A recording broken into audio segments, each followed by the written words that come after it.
morning, everyone. Today we are here with new series of questions. So here we will see the new criticism.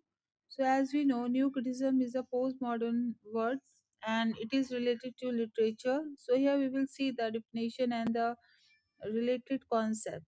So first we will see the introduction. So our formalist literary theory developed in the early 20th century. So it is a formalist literary theory and it is developed in 20th century and focuses on the text itself, not on other history or reader. So its focus only its text. मतलब ये अपने सिर्फ text पे focus करता है, ना कि readers पे, ना author पे, ना history पे.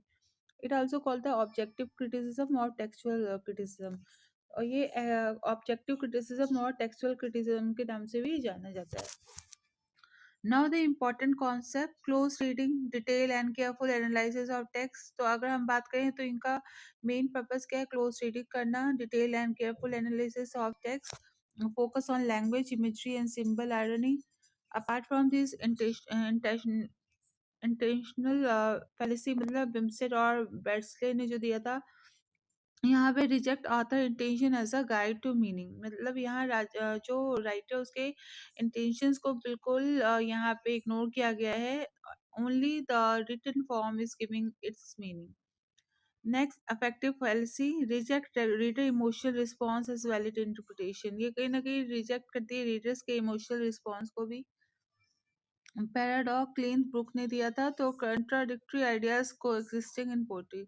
और यहाँ पे कंट्राडिक्टरी आइडियाज दे रखे हैं जो कि कहीं ना कहीं अपने आप में ही पैराडॉक्सिकल हैं. आयरनी एंड टेंशन, इसमें सेंटर टू पोएटिक मीनिंग. अगर यहाँ देखें तो इस पोयम में या वर्क में सेंटर ऑफ पोएटिक क्या होता है? यहाँ पे आयरनी होता है. Balance between opposing forces. Organic unity, all part of the text work together as a unified whole. और मतलब पूरा जो टेक्स्ट है वो एक में यूनिफाइड होता है, मतलब कहीं ना कहीं एक ही सेंस को रिप्रेजेंट करते हैं ये. If you talk about the limitation, so ignore historical and cultural context. तो ये कहीं ना कहीं इग्नोर करता है किसको? इग्नोर हिस्टोरिकल और कल्चरल कॉन्टेक्स्ट को. Neglect author's intention and reader role. Neglect करता है क्या? रीडर्स के इंटेंशंस को, रीडर्स के रोल को. Consider too narrow and rigid, और कहीं ना कहीं बहुत ही ज्यादा नैरो और रिजिड भी कहलाता है.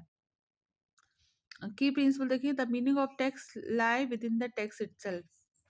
इनका जो की प्रिंसिपल है, that is the meaning of text lie within the text itself. Major critics की बात करें तो ए आई रिचर्ड है, टी एस इलियट है, क्लीनेथ ब्रुक है, जॉन क्रो रैंसम है, एलन टेट है, V K W K Wimsatt है.